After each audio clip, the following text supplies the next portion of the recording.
भैंस खरीद करके बिघोर हाट से लेकर के आया, 22 बीटी का आदमी भैंस खरीद करके लाया।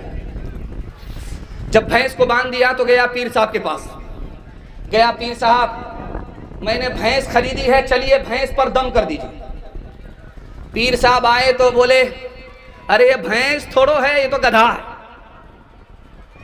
तो मुरीद बोला, हुजूर आप इसकी शक्ल सूरत पर मत जाइए, ये अंदर से भैंस ही है।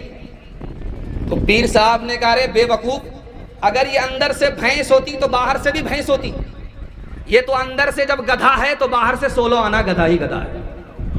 आप घर में बकरी पालिए, कोई मना नहीं, मुर्गी पालिए, कोई मना नहीं, बिल्ली पालिए, कोई मना नहीं, गोद में बिठाइए, बिस्तर पर रखिए, कहीं भी रखिए, चलेगा।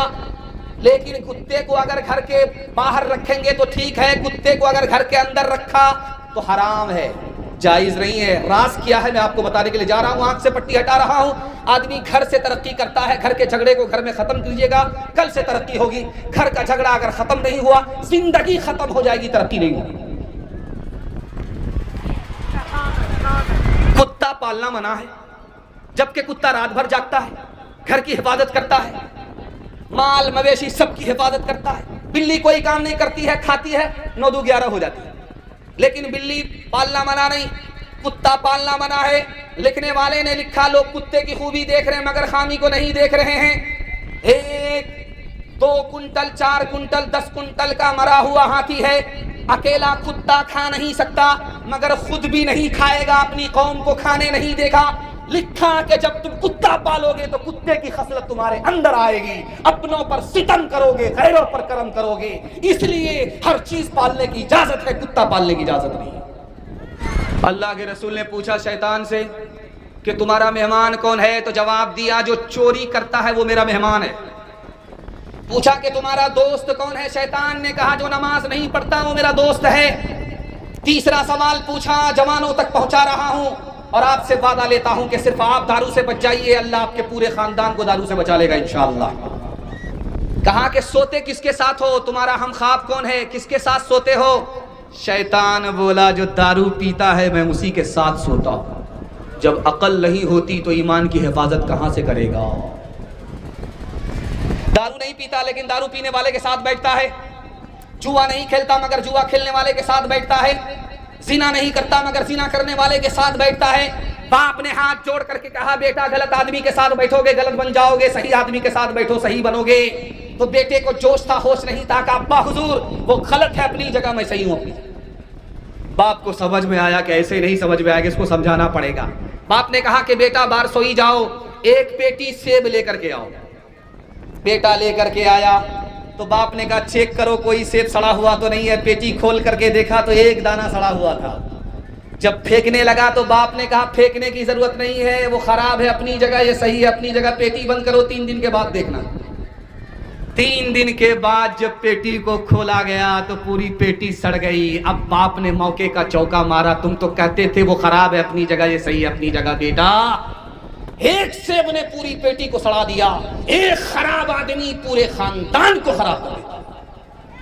गिलासों में जो डूबे फिर न उभरे, जिंदगानी में हजारों बह गए इन बोतलों के बंद पानी में। न करे बर्बाद अपनी जिंदगी बोतल के दीवाने, वो काटेगा बुढ़ापे में जो बोता है जवानी में। ये दारू का प्याला मौत का कड़वा प्याला है, ये दारू का प्याला मौत का कड़वा प्याला है। मिला है जहर शरबत में, छुपी है आग पानी में। जो दूसरे का खाते हैं अपना बचाते हैं, उसको जानते कहते कहते पेटू। उसका नाम पेटू है। उसका पेट है कि इंडिया गेट है, न भरता है न फटता है। उस पेटू आदमी से पूछा गया कि कुरान में 6666 आयत है, तुमको कौन सी आयत पसंद है। तो बोला कुलू वशरबू, खाते रहो पीते रहो मजा करते रहो। उससे दूसरा सवाल पूछा कि तुमको कौन सी दुआ पसंद है? तो कहा कि एक दुआ है रब्बना अंजिल अलैना माइदतम मिनस समा, मालिक आसमान से दस्तरखान भेज दो, पूरा इंतजाम हो जाए। हाल न पूछे दर्द न बांटे इस जंगल के लोग, अपना अपना सुख है सबका, अपना अपना सो। कोई नहीं जो हाथ बढ़ा के, कोई नहीं जो हाथ बढ़ा के गिरतों को ले थाम, बाहर से चुप चुप लगता है अंदर है कोहराम, बाहर से चुप चुप लगता है अंदर है कोहराम। दीवारों के इस जंगल में भटक रहे इंसान, अपने अपने उलझे दामन झटक रहे इंसान। अपनी बीती छोड़ के आए, अपनी बीती छोड़ के आए, कौन किसी के काम, बाहर से चुप चुप लगता है अंदर है कोहराम। समाज में चाहे 22 बीटी हो, चाहे बारसोई हो, चाहे किशनगंज हो, जहां भी जाइए वहां ये सुनिएगा कि मुसलमान लड़की भाग गई। एक जवान आकर के बोला बेटी के बाप से कि तुम्हारी बेटी गैर के साथ घूमती फिरती है। तो उसके बाप ने कहा कि अरे जो भी मुसलमान लड़का मेरे यहाँ रिश्ता लेकर के आता है वो मगरमच्छ का मुंह बा करके आता है, और मेरे पास पैसा नहीं, मेरे पास हैसियत नहीं कि उसका पेट भर करके दिखाऊं। वो आता है वापिस हो जाता है, वो आता है वापिस हो जाता है। अब मैं बुढ़ापे में पहुंच गया हूं, मेरी बेटी किसके साथ जा रही है, कहां से आ रही है? गैर के साथ जा रही है, गैर के साथ आ रही है। मैं बूढ़ा आदमी कहां तक पहरा करूं? अब बताओ कि गलती लड़की की है कि लड़की के बाप की है कि समाज की है? अगर ये समाज सुन्नत के मुताबिक शादी करता, बगैर डिमांड के शादी करता, तो मुसलमान औरत की आबरू घर के अंदर बची हुई होती, आबरू और ईमान नहीं जाता। और जब कोई लड़की भाग गई गैर के साथ, तो हमारा जवान क्या कहता है? जरा लड़की तो हाथ आ जाए उसको 2 टुकड़े कर देंगे, वो लड़का तो हाथ आ जाए उसको 2 टुकड़े कर देंगे। लिखने वाले ने लिखा कि लड़की को 2 टुकड़े करने में गैरत दिखाते हो, लड़का को 2 टुकड़े करने में गैरत दिखाते हो, फ्री में शादी करने में कोई हौसला नहीं दिखाते, लड़ने मरने में तो गैरत दिखाते हो, लेकिन रस्मों रिवाज को खत्म करने में गैरत कहां चली जाती है? इस गैरत को जिंदा करोगे, तुम्हारे घर की औरत की आबरू और ईमान घर के अंदर बची हुई रहेगी। जवानों के हवाले से पैगाम हमारे जवान यहां से लेकर के वहां तक सुनने के लिए तैयार, जोश के साथ हाथ उठाइए इंशाअल्लाह। ये बारसोई है, यहाँ कटिहार खत्म होता है, उसके बाद यहाँ मालदा शुरू होता है। जब आप रात में गाड़ी से निकलेंगे मालदा से कटिहार, कटिहार से मालदा, तो आपके कागज को चेक नहीं किया जाएगा, डिक्की को चेक किया जाएगा। क्यों? उसको पता है कि मालदा से दारू निकलती है, कटिहार पहुंचती है। एक दारू का पियक्कड़, इतना बड़ा पियक्कड़ था, ईसाई था, जलसा में आया तो मौलाना से बोला मौलाना क्या कीजिएगा, मैं तो कलमा पढ़कर मुसलमान बन जाता, लेकिन बहुत बड़ा पियक्कड़ हूं इसलिए मुसलमान नहीं बनता। तो मौलाना समझदार थे, समझदारी से काम लेते हुए कहा रहे क्यों परेशान होते हो, कलमा पढ़कर मुसलमान हो जाओ, दायां बायां पीते रहे। बड़ा खुश हुआ, सुभान अल्लाह, एक पंथ 2 काज, एक तीर 2 शिकार। उसके बाद जब दारू की बोतल की तरफ हाथ बढ़ाया तो मौलाना ने कमर से कोड़ा निकाला, अगर दारू की 1 बोतल चढ़ाओगे 80 कोड़े मारेंगे। हाथ खींच लिया, उसके बाद सर पर हाथ रख करके बोला बेकार मुसलमान हो गया, ईसाईयत ठीक था, अब दोबारा ईसाई बन जाते हैं। उन्होंने कमर से तलवार निकाला, 2 टुकड़े कर देंगे। अब कहता है अल्हम्दुलिल्लाह, माशाअल्लाह, सुभान अल्लाह। लोगों ने कहा क्यों? कहा कि मेरे दादा चले गए, कब्र में दारू नहीं छुड़ा सके, मेरे बाप कब्र पकड़ लिए लेकिन दारू नहीं छुड़ा सके। कुर्बान जाओ इस्लाम के ऊपर, क्या कलमा पढ़कर मुसलमान हुआ, जिंदगी भर की दारू एक झटके में छूट गई। सुभान अल्लाह। दो आदमी शबे बारात में दुआ कर रहे थे। एक आदमी बोला, मालिक छप्पर फाड़ करके बकरी दे दो, दूध भी पिएंगे गोश्त भी खाएंगे। दूसरा आदमी सुन करके दुआ करता है, मालिक मुझको भेड़िया दे दो, इसकी बकरी पर छोड़ेंगे और इसकी एक एक बकरी को खा करके बैठ जाएगा। वो आदमी बोला, अरे अल्लाह का बंदा, मैं अपने लिए दुआ कर रहा हूं, तुम मेरे लिए बद्दुआ कर रहे हो। तो पता चला कि उसको दिल में इसके लिए हसद है, ये उसकी बर्बादी चाहता है, तरक्की नहीं चाहता।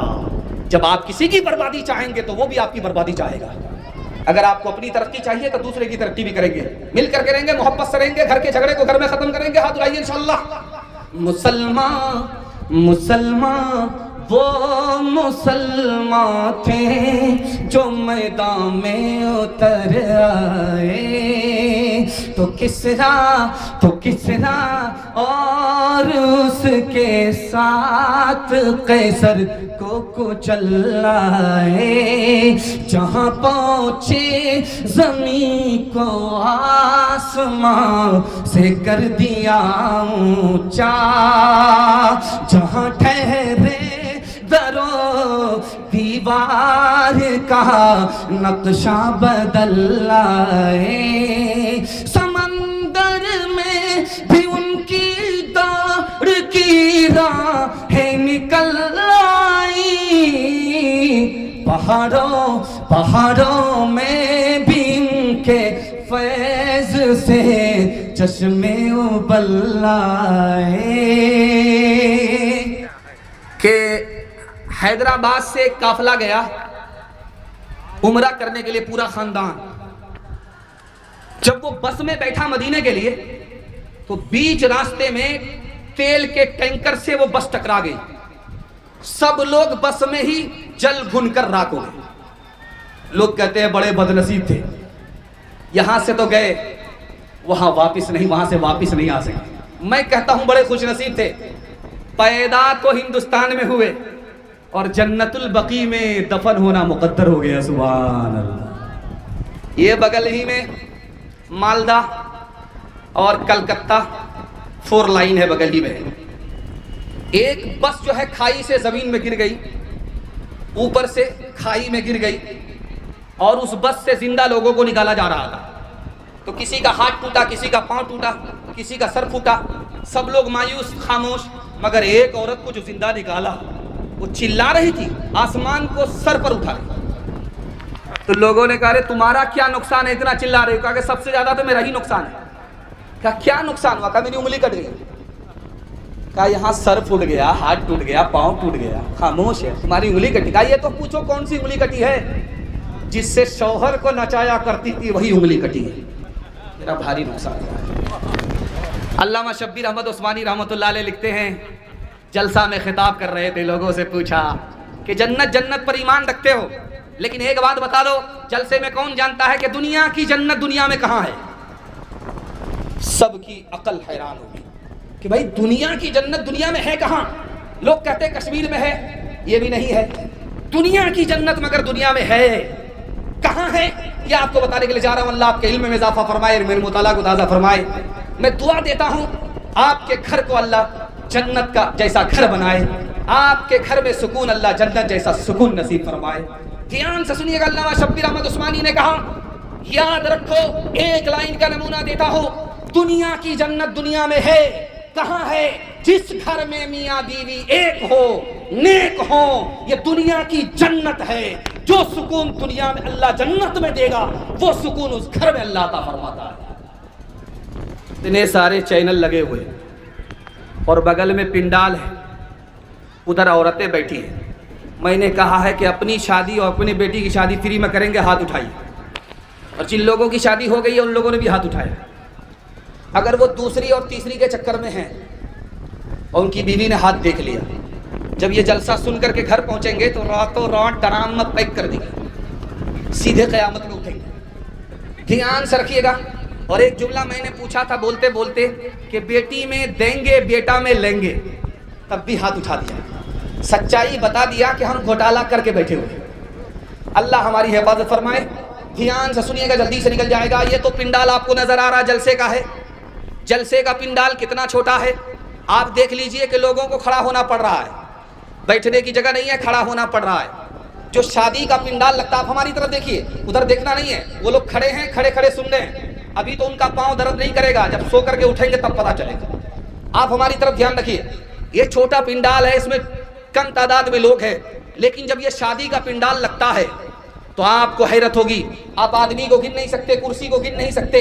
जो कार्ड छपता है वो भी 1000-2000 छपता है, उसके टाइटल के ऊपर 300-300 रुपये, 400-400 रुपये खर्च किया जाता है। ये मकसद क्या होता है कि अगर हम लोगों को खिलाएंगे नहीं तो लोग हमारा नाम नहीं लेंगे, बदनाम करेंगे। बदनामी के डर से आपके सारे के सारे लोग पिंडाल में बैठे हैं, ये सब के सब लोग जलसे के हक में हैं। मैं दिखाने के लिए जा रहा हूं, जिसको कुर्सी पर बैठ करके आप खाना खिला रहे हैं वो आदमी आपका है कि वो न बाप का है, किसी का नहीं है। मैं दिखाने के लिए जा रहा हूं। पहला आदमी जो खाना खा करके निकलता है, क्या बोल करके जाता है? शादी का खाना खा करके जब वो निकल करके जाता है तो क्या बोलता है? अरे ये सब दिखावा है, दिखावा है। बहुत बड़ा मक्कार है, बहुत बड़ा रियाकार है। जिसके लिए आपने पैसे को पानी की तरह बहाया, वो जब खाना खा करके गया तो क्या बोल करके गया? ये सब दिखावा है, ये सब मक्कार है, मक्कारी है। पहला आदमी बोल करके गया। दूसरा आदमी क्या बोल करके जाता है? आपके पांव के नीचे से जमीन निकल जाएगी।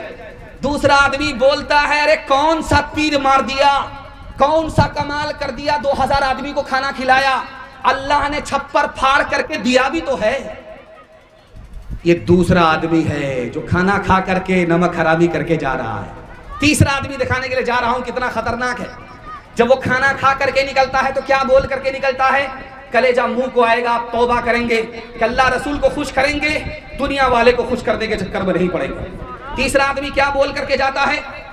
जब वो खाना खा करके निकलता है क्या बोलता है कि बहुत बड़ा कमीना था, बहुत बड़ा कंजूस था, बहुत बड़ा कंजर था, खाना कितना घटिया खिलाया, अल्लाह ने कितना दिया छप्पर फाड़ कर, लेकिन खाना कितना घटिया खिलाया। अभी थोड़ी देर में ईदगाह के हवाले से कारी सोहराब साहब दमरबाका तुम आएंगे। शादी में आदमी 20 लाख रुपए खर्च कर दे, कोई फर्क नहीं पड़ता, लेकिन 10 रुपया निकालने के लिए बोलिए, खैरात के लिए, बहुत बड़ा फर्क पड़ता है। ये राज आपको बता रहा हूं, ध्यान से सुन करके जाइएगा। ये फर्क क्यों है? 10 लाख रुपया शादी में बहा देता है आदमी, फर्क नहीं पड़ता, लेकिन 10 रुपया खैरात देने में, मस्जिद में, मदरसा में, ईदगाह में पसीना छूट जाता है। जानते हैं क्यों? 70 शैतान रास्ता रोकता है, 70 शैतान रास्ता रोकता है। जब 22 बीती में ये खिताब हुआ, इमाम राजी ने खिताब किया तो एक जवान खफा होकर के खड़ा कि हजरत क्या बात करते हैं, देखता हूं कौन शैतान मेरा रास्ता रोकता है। मैं घर जा रहा हूं, 10,000 की गड्डी खैरात करके आ रहा हूं, देखता हूं कौन शैतान मेरा रास्ता रोकता है। सीना तान करके सर उठा करके गया। जब घर पहुंचा, संदूक से 10,000 की गड्डी निकाल रहा था तो बीवी आ गई।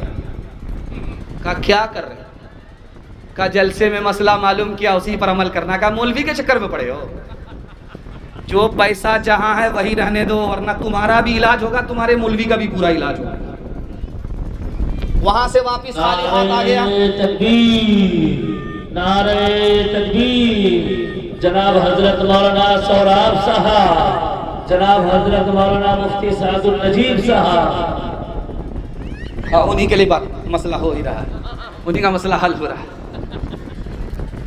अभी यहाँ पर काशी पाड़ा में जलसा था तो सोहराब साहब दामद बरकातुम अभी खिताबी कर रहे थे, अभी चंदा शुरू नहीं हुआ था। एक आदमी रुमाल लेकर के घूमने लगा। इन्होंने कहा तुम बैठो, वो परेशानी हमारी है, तुम्हारी परेशानी है, तुम्हारे इत्मीनान से बैठो। वो काम हमारा है कि कब निकालना है और कब बचाए रखना है। तो वो आदमी जब वापिस आया तो सर गाड़ करके बैठ गया।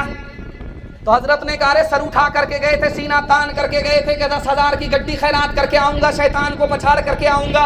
वहां से आए तो सर गाड़ करके बैठ गए। तो उसने बोला, हजरत शैतान को तो पछाड़ दिया, शैतान की खाला से हार गया। कौन किसका हबीब होता है, कौन किसका रकीब होता है। यूं ही बन जाते हैं वहाँ रिश्ते यूं ही बन जाते हैं वहाँ रिश्ते, जहाँ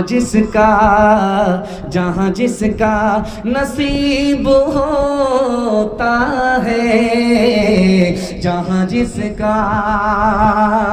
3 वादे पर खड़े हो जाइए, जिंदगी भर के जलसे जलसा कामयाब होगा।